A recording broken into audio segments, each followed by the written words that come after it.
Hi, and welcome very much this afternoon to the B2B Comms Breakdown. It's the first one we're doing, and if you are watching us live, please do say hello in the comments because we can see them and we know that you're there.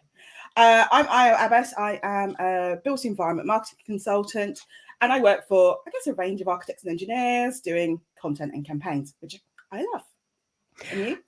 And I'm Stacey Meadwell. I'm a former property journalist turned content creator and trainer working with businesses in the built environment. Brilliant. And thank you so much for joining us today. And we are going to be talking about how to avoid content overwhelm. Articles, blogs, videos, podcasts, carousels, panels, tons and tons of different ways, lives like this as well. There are loads of ways and kind of B2B content options out there. And so what kind of platforms and outlets should you be using and which one should you be publishing on? Time is always short and overwhelm is kind of understandable at the moment. And we're going to be talking for about 15 or 20 minutes, giving our thoughts on content overwhelm and some tips and ideas and inspiration, hopefully, for how you can avoid it. But we want to hear from you. If you've got a question, if you've got a view you want to share, pop it in the comments and we will go through them. So Let's crack on. If you are there watching, please put something in the comments because otherwise we don't know that anybody's there. We want to know that we're broadcasting to a real audience and not just talking to ourselves. So please. I was going to say, can you see the little eye in the corner? I think that also is a numbers count, isn't it? I've not seen that one before. Oh, right. Okay. I can't see. You don't get that? No, I don't get that because I'm a guest in the studio. But hello, if you're watching live, please do put something. Oh yes, we've got comments coming in. Hurrah! It's always good to know that people are actually there. So let's crack on. Let's talk a bit about how you decide what type of content to create. So I guess I'm going to kind of put some principles in place because I kind of think we are all busy, right? So, content is another thing to do. Even I'm starting to get to that stage where I'm like, there is like so many other things I could be doing with my time. So I'm going to start off by saying you've got to make sure that you move away from perfection. So like sometimes getting it done to a decent standard is better than nothing at all, right? And I think often when it comes to what type of content I want to create, I have to think about what story it is that I want to tell. So that's normally where I start is what's my story or what's my hook or what am I trying to communicate? Or sometimes it's like, oh, I've not done one of these for a while. It's true. You suddenly realize, like we spoke the other day, we were like, oh, we haven't done video for a while, have we? Let's do an intro for this on video. So I think it's that kind of thing of like a mix of what the story is I want to tell, but also, what content type works for that story as well as. But also, I think there's also that thing, like we said, was like sometimes people aren't posting certain types of content at the moment. So maybe you doing that makes you stand out from the crowd as well. I mean, what's the kind of ideas and thoughts you have on that one, Steph? Yeah, I mean, I agree with everything you said. I think it's important to focus on what you feel is achievable, what you feel you like. But I think it's also important to focus on where your audience is. Is your audience watching like 15-second videos on TikTok?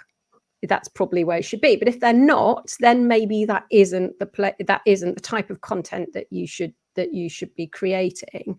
And I don't necessarily think of one type of content in isolation. And I'm sure that we might dive into this in a little bit more detail, but think of how you can maybe repurpose one type of content easily into another format. Think about where your audience is, but I would also add, don't forget new audiences. It's very easy to get stuck into doing one type of content. As you said, Ayo, can you do something different? Is there a new audience you want to reach? Are they consuming different types of content rather than the type of content that you are creating? But I think it comes back to do what is achievable, what you can easily do to start with, and what you enjoy creating, I would say, is a big part of it.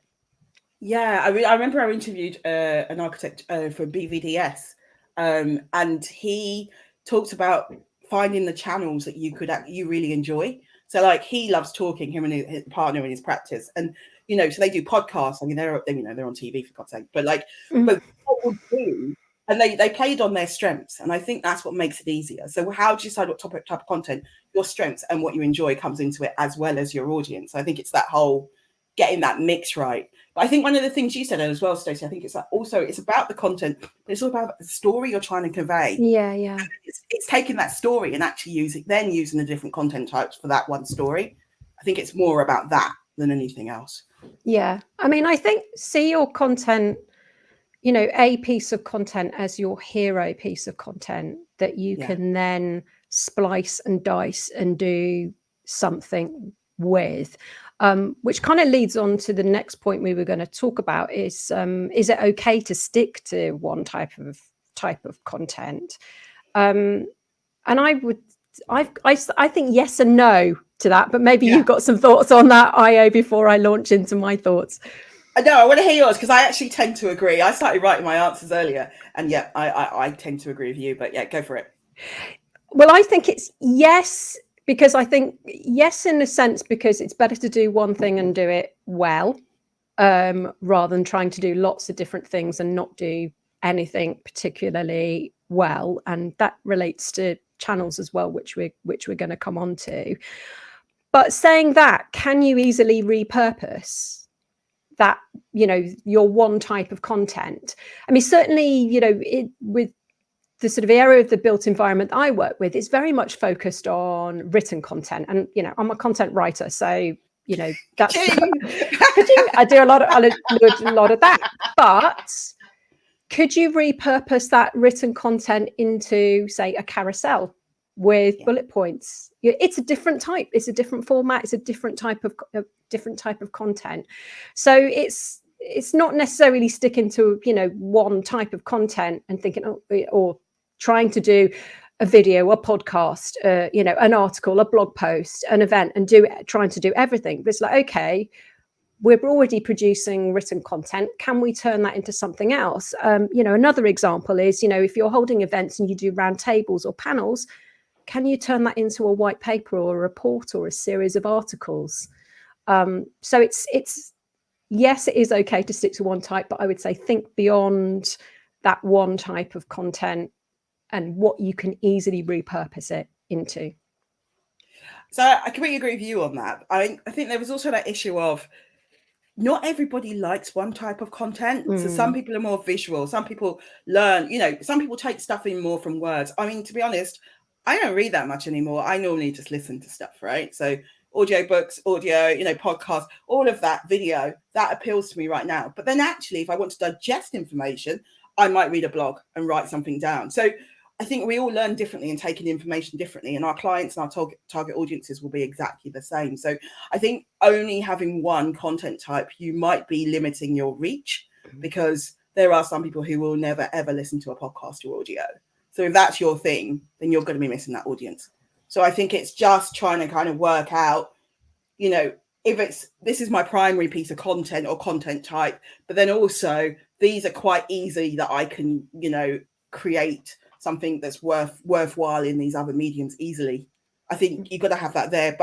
And I think in some ways to do that, having the right systems and processes underneath so that it makes it easy to repurpose and recreate, I think that's the key, because then that just makes it a lot easier to do. Yeah, I completely agree. And it comes back to that hero piece of content.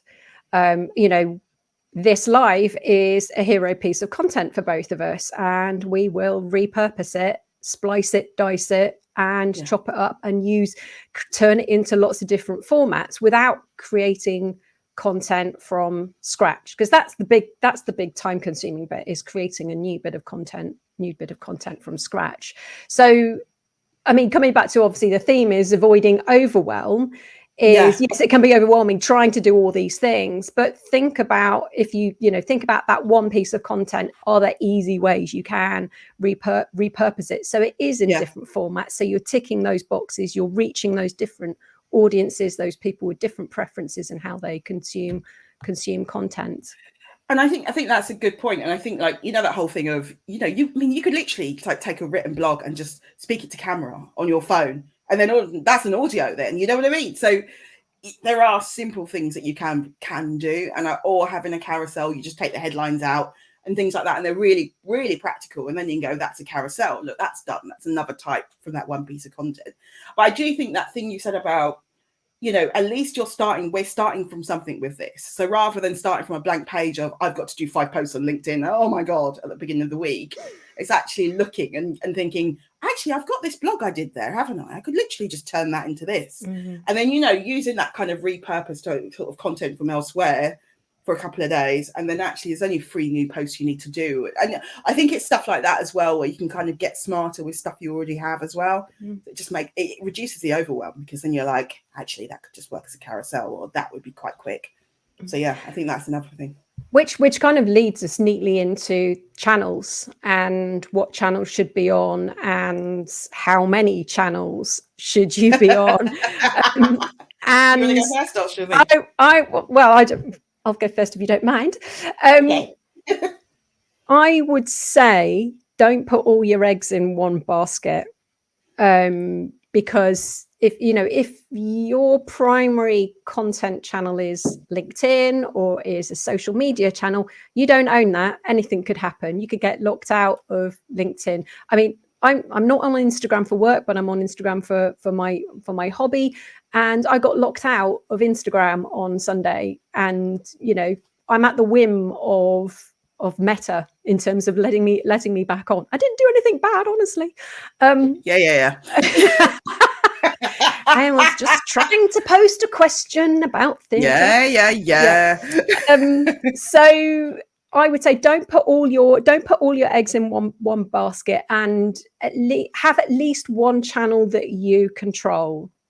And that could be your website. It could be, content that you put on your website. It could be, it could be a newsletter or an event that you own, or something that isn't completely beholden to the overlords who run the social media channels. And social media channels come and go. I mean, look at what's happening with Twitter now. Yeah. In the past sort of 12 months, who'd have seen that coming. And I've got a tip about how you can fill channels easily, but I'll go over to you. I don't want to talk too much. Yeah, don't talk too much. So, I mean, I was thinking about this, and I was like, I mean, I basically use most channels because I'm a marketeer, and part of what I do, I always sort of say, I can't really go out and tell, advise people on what to do on social media, and if I don't use them. So that's one of the reasons you kind of see me everywhere. But some stuff I'm just testing out more, like TikTok and things like that. But I think for smaller firms, I was thinking about this question. I was like, I would tend to say, stick to one platform ideally, or 1 or 2 at a stretch. But, obviously, like Stacey said, I also have your email list and your own channels that you own that you can feed people through to, because that's ultimately what you want. You want to own that contact, or you want to own that data. And then I just thought about it. It's like, take LinkedIn. If you run a company and a personal page properly, where they're kind of intertwined, working with each other, fueling each other and compounding, that's a lot of work, right? So you could just be building that up and getting better at doing that and making impact for both your company page and your personal page. And then you could also just say, actually, we want to go in deep on LinkedIn. So then you could start adding ads, for example, or you could start adding newsletters, or you could start adding lives like this one. So you could literally have one channel, but have a wealth of different content types within that one platform, and just become really, really good at it. So I think that's kind of one thing to think about, is like, actually, you could become a lot better. And they're always bringing out new features as well, right? That they never tell you about, but they do bring out a lot of new features. So it's making sure your whole profile is updated and you're making the most of the new features, because generally they give them a hell of a lot more traction than anything else. So you could literally just build it out like that, and you could do one platform but just do it really well, and then you've got a secondary one that you just drip feed stuff, but you have one that you do really well. No, I think. Go on. Sorry, go on. I was going to add. Social media platforms are very, very time consuming, and this feeds into your point about doing one and doing it well. Don't choose to be on lots of different social platforms if you can't do them properly. LinkedIn works better if you are active on the platform. If you're just posting once a month and then disappearing, posting and ghosting is never going to work for you. So choose the platforms that you have got the time, or as many platforms as you have got time to devote in enough energy into making sure that they work. You know, it's like any platform. I'm starting off on YouTube. YouTube doesn't work if you're only publishing a video once a month. You need to be kind of publishing regular content. You need to be, you know, and doing it properly. So yeah, I completely agree with your point. If you're going to, you know, choose your channels depending on how, you know, how much time you've got to give them.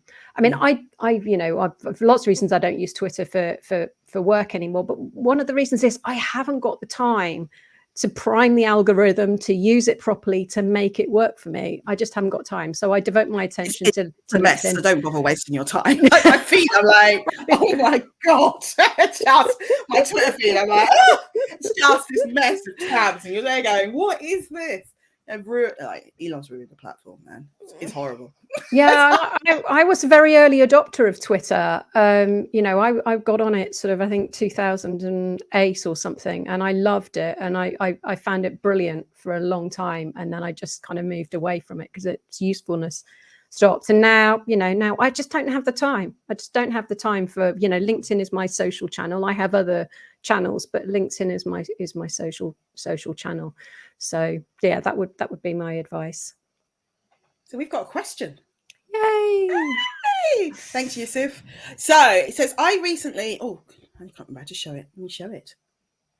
There you go. It says, I recently started out with B2B content, and my first brief is to write a blog post targeted to a business leader and government with a CTA redirect to a former blog post on our website. If this story will be outlined, why will it be?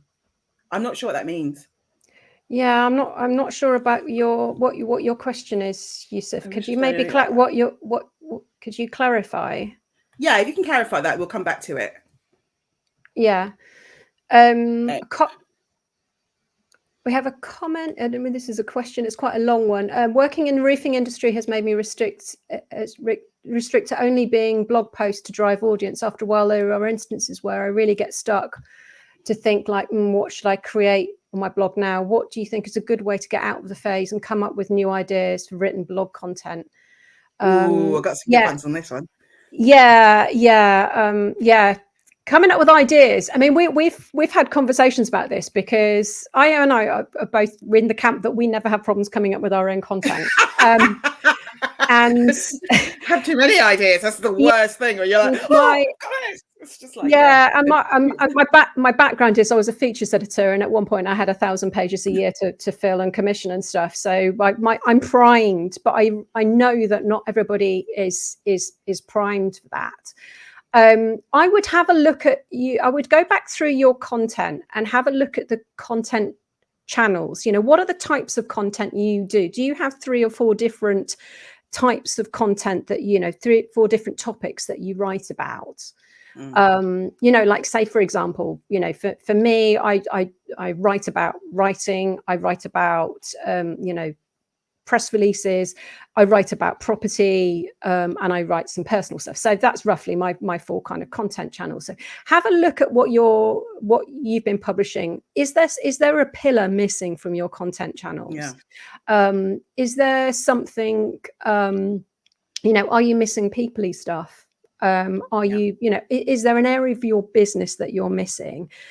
Are you covering all the questions that your customers ask or your clients ask? Yeah, sales team are amazing for that. Like to go and ask the sales team, what are people asking you about at the moment?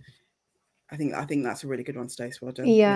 Yeah. So you know, go back to those customer queries and see that's always a goldmine, and see if there are areas that aren't covered. I did some work recently for a client on this very, you know, on this very thing. How do we, you know, come up with ideas? And one of the things that we discovered when going through the content pillars, but also we looked at the audience and who their target audience was, and all their content was focused on one particular audience group. Yeah. So actually, when they started looking at a different audience target audience, there was a different type of content that they could then put out that was targeting them. So, and actually, just on that roofing one, I think there's also the whole thing of, is there new legislation coming out? There's always that angle, isn't there? Which I always think on the kind of what legislation's coming up. Are there any trends in the industry happening at the moment? Who's doing really well? And also you could break it down to some of the kind of different, the customer viewpoint. Actually, when it comes to roofing, is it about the homeowner, or actually are you targeting the contractors, which audience you're talking to? So you've got things like that, I think. And I think, you could talk about how to do stuff. You can talk about, why you should choose certain, I don't know, I don't do roofing, that's for sure. But I have done quite a lot of products though. But I think it's just trying to, legislation I found has been actually a really good one. This is coming up, are you prepared? That kind of stuff is really good. Or here's a useful guide on how to do such and such. So I think there's kind of stuff you can do around blogs on that. But yeah, I know what you mean when you're talking about one thing. It's like, how do I change it up? But also you could talk about, do spotlights on certain supply chain and stuff like that, and talk to them, get to know the people behind the product type stuff. So yeah, it's stuff you can do. But yeah, I get what you mean. And same, all those ideas as well work on socials as well. So that's the kind of stuff I would say. It is a tricky one. It's one that we come up. Kat, hello, Kat. Do you agree? Think attention spans are dwindling on socials generally? How do you think this affects the type of content we're sharing, e.g., punchy, colourful vids rather than shorter word sentences? I mean, I haven't sort of seen any research into this, but sort of anecdotally, people seem to be saying that attention spans are shorter. But then when I've done a poll about this or question about this, some people still do prefer long form content. Some, that's their thing. I think, yes, shorter is, particularly on LinkedIn, shorter seems to be doing better on LinkedIn. There was a phase when everyone said, right up to the maximum word count on your post, but it feels like they're getting that, time for that. No, and I don't read long posts on LinkedIn. It's just like, it's a really long post, unless it's really, really, really engaging. I won't read it. But that's just me. Everybody's different, and I think it's good to have a little bit of, don't just do all short content. But maybe try and throw in something that's slightly longer.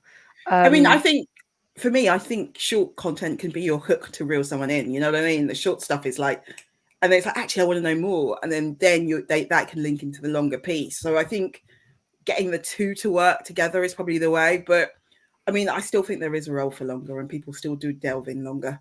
They do want that, but not everybody's going to want it. But yeah, I like short and punchy personally. Yeah, that suits me. It's like, the only time I like longer content is podcasts. I don't like short podcasts. It's just, I know, I just mine is 10 minutes today. Is that too short? No, it's more a practical thing. It's just like, because I tend to listen to them when I'm out walking, and I don't want to have to be constantly going for another episode. I want to just be able to put a podcast on that's not. It's fine. I'll forgive you. It's all right. It'll be 10 brilliant minutes. 10 brilliant minutes. 10 brilliant minutes about not being boring, if you want to go and listen to that. Right. Alison's next, isn't it? Yeah. So how do you know what resonates with your audience? Do you use software metrics in LinkedIn? It's okay. Don't worry. Post on my phone. Don't worry, you're fine. We'll hide it. We can read. Our brains are very good at auto-correcting. It's fine. It's fine. Do you know what? I think it's naturally I miss out words when I write. I swear, like, my fingers can't keep up with my brain. So there's always like a word missing. I do as well. I do as well. I have to. Yeah. So, Ayo, you're the metrics person. I am the metrics and analytics, which I love. I guess on LinkedIn in particular, I mean, the analytics for LinkedIn have got so much better in the past year. And I don't know if I'm seeing it because it's creator mode or if everybody has it, but definitely you can really you can look at your posts from the past 365 days. You can even see like which types are doing well and all that kind of stuff, which levels of audience, like, is it directors, is it founders, who is actually looking at your content? So if you haven't looked at the kind of metrics on LinkedIn, I would say, and it's for company pages and for personal pages, it has got so much better in the past year. So you can literally go back and see actually what has resonated with my audience. Actually, is this the right audience that I want to be targeting? And you can kind of have a deep dive and just play around and have a look there. So I would definitely say to do that. Before that, I was using Shield Analytics, but I haven't renewed because I was like, actually, do you know what? LinkedIn's actually pretty good now in terms of its analytics for what it can do for you. So I would say go back and look at the numbers and the data, and also just kind of get a feel of like, what was your most popular post last year? You know, which ones really resonated with people, which ones had the most comments and stuff like that. So just go back and have a feel, and then you can start to, you know, understand, you know, what stuff is engaging with those people that you really want to talk to. So yeah, that's how I would do it. I mean, and I also look at the stuff that hasn't performed well and see what lessons I can learn. And sometimes it might be that it just hasn't been presented in the right way, that maybe the opening line wasn't as catchy, or the headline wasn't as grabby, or it didn't have certain key phrases or something like that. So sometimes it might be just that people weren't interested, but sometimes there might be other reasons why something hasn't performed well. Sometimes it just doesn't perform. Yeah, exactly. Yeah, sometimes it's just like people are like, so what? Don't care. Yeah, could be the best post in the world, but you know what? You've missed it. But yeah. Okay, Yusuf's come back with a rephrase. Starting out with B2B, I got this long brief which appears overwhelming compared to B2C, in brackets, which what he did before, which revolves around content pillars which are best tied to drive sales or position as a thought leader for a brand. But in this instance, the blog post is targeted to business leaders and government to position. As for investment, what will your advice be? Okay, I do understand that now. I'm going to put that away because it's a very big question. It cuts off our face. I'm vain. But like, it's the same mechanism. So what would your investors and what were those business leaders? So you need to drill down into those audiences and understand who precisely they are, because business leader is a very, very broad term and government is a very broad term. So you need to drill down into who those audiences are in those two buckets, those two target audiences. And once you figured that out, then it's about that next level down of, you know, what's their issues and what do they care about? And then that's where your blogs can come in. How do I answer that? And how do I respond to that? And I think B2B is like B2C, but you just need to drill down. The business leader is very broad. Is it a business leader who's a CEO of a bank?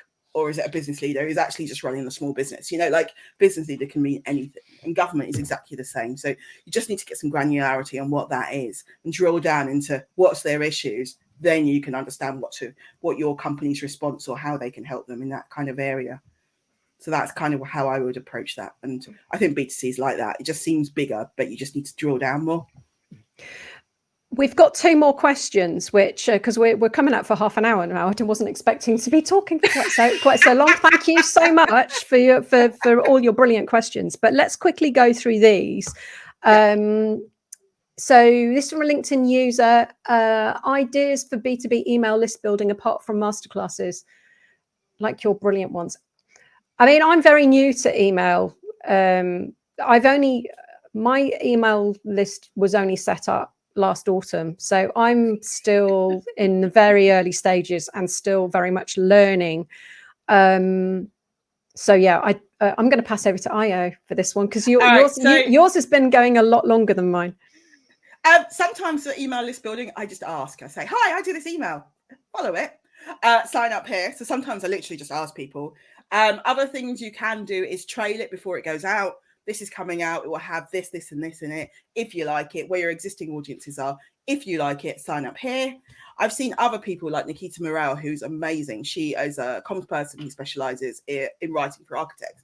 And what she does in every single LinkedIn post is always, if you like my stuff, link, you know, here all her LinkedIn stuff is sign up to my email list. And that's her main CTA on everything. Because her approach is, once you're on my email list, you'll get regular posts from me. You'll get regular content from me and you'll see it. So that's what she wants. She drives all content, all CTA activity goes straight to her email list. So there's a number of ways you can do. When it goes live, you can kind of sit there and flag and say, this has just gone out. If you want to sign up, this is how you can get it next time. So there's lots of kind of things like that, as well as you could also do things like downloads and stuff like that and giving away free downloads. you know, come on, you know, here's a social media posting guide, which I have got one on my site actually, which I've done, you know, and you can kind of use that as a hook to kind of get people on your mailing list. So I hope that helps. Cool. Final question. How do you manage clients who are far too cautious about saying anything that could be interpreted as controversial or against the grain?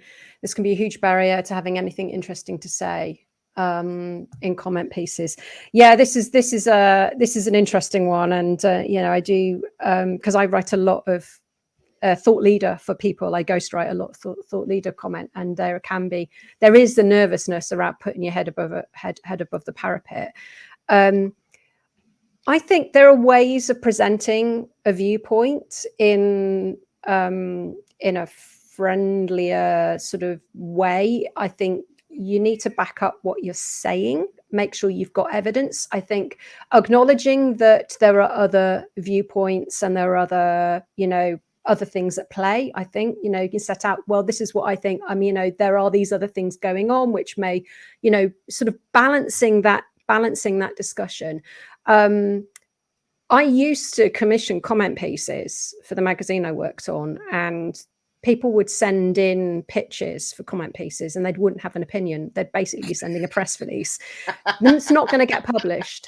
And I think if you want to build you know, a reputation as, you know, somebody who's got insight into the market, or a brand that has got insight into the market, that understands the industry, then yeah, you need to kind of be putting having an opinion, but just, you know, set it out as a balanced viewpoint. The other thing to do, which I don't think people do enough, is ask for other people to go, this is what I think, this is why I think this, what do you think? You know, and actually ask other people's opinions on stuff, and make it a conversation rather than sort of standing there and going, this is what I think and this is my opinion and I'm right. You know, so there are nuanced ways of going around it, but yeah, I appreciate that it is difficult. God, you know what? I have to admit, the first response that came into my head was find more exciting clients, but that's probably not the answer. That's the first thing that came in my head. I was like, oh my gosh! But no, we all do face it, and Stacey's answer is a lot more sensible. We do have one more question, but I don't know. Should we do one more question? It's a comment. Is it? All right. Okay. Want to be diplomatic and quite generic, careful with language. What do you think about using more spicy language in content? Yeah. I mean, particularly, I'm sorry. One of the things I find frustrating with the built environment is everybody, you know, for years and years and years, I've worked in the industry, and everyone said it's a people industry. It's, you know, it's all about the people, but there's so little personality that comes across in the content that is put out. And you don't have to. I think, yes, you need to. There's no point creating content if it isn't engaging, it doesn't sound human, you know, boring. And it's boring. But you don't have to go crazy. It might just be, you know, a few words, a turn of phrase, a particular phrase that someone uses that is just makes them sound human. It's about not using corporate language that is just the sort of stuff that you feel you have to write because it's corporate. You know, use words and language that you would use in conversation. If you can't imagine, if you're reading something and you think, if I was talking to someone about this, would I use that word? If the answer is no, don't use it in your content. And you can make little subtle differences in your content just by word choice. I saw a post on LinkedIn the other week, and it was talking about a refurbishment project, you know, regenerating an existing building, and they used the word recast. This building has been recast as, and I just thought it's you know, rather than using regenerate or repurpose, they've used the word recast, and it's, you know what it means, but actually it was a nice little word, because it just gave this sort of image of the fact it's more human, it's a bit more colourful. So, you know, I appreciate that people are very nervous because they've been writing in a corporate way or producing content, you know, using a corporate language for so long that you don't have to go all innocent smoothie and, you know, be really or sweary. Some or people don't like sweary swearing. or I do OTT. swear now and then, but not very often. It's like, But I mean, I want to, you know, the other thing I want to flag up is, you know, which comes back to your point that you made right at the very start, Ayo, about you doesn't have to be really polished. But there's a developer, Capital and Centric. Have a look at their LinkedIn feed. Have a look at their managing director's LinkedIn feed. It's not, they do brilliant stuff, but they haven't kind of polished it and sort of it's him. You know that it's the people involved in the business that have written it. You know, there are typos, there are, you know, it doesn't matter. The content is brilliant. So I would check them out, because they do great stuff, and they really add personality. We've got a love it and thank you from Alison Proctor. Thank you. Thank you for thank you. And then we've got a comment from Laura, who I've got a call with next week, actually. Hello. It says, yes, exactly that. This is exactly what I've been thinking, Stacey. There's no soul to a lot of comms. No soul. I agree with that. But as you say, you don't have to go overboard. You just have to sound like the friendly people you are in real life. And if you're not friendly, maybe don't be on social.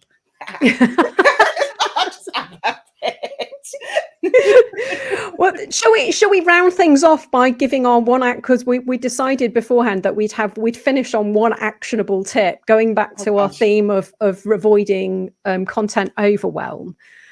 Do you want to go first, Ayo, or shall I go first? Do you know what? I think the one thing for me is actually just finding a story that's interesting that you want to tell and telling it your way. Brilliant. That's a great actionable tip. Mine is do more with less. Don't feel you have to create a fresh new content every single time. Get your hero piece of content and splice it and dice it, and use that to fill different channels. That's my tip. Anyway, and on that note, thank you so much for listening to us, everyone who's joined us live. It's been awesome, and all the questions. Thank you. I hope we answered them all. If you want to connect with either of us, make sure you do on LinkedIn, obviously where we are. I'm Ayo, and obviously that's Stacey Meadwell over there. Brilliant. And our next, we're going to be doing this all over again, if people will have us, on the 21st of July. 21st of July. It might be, I think we're going to start it slightly earlier because it's end of term. So, but look out for details of that. So we'll put out details of that. But yeah, thank you very, very much. Really enjoyed all your questions. Thanks so much. Thank you. Take care. Bye.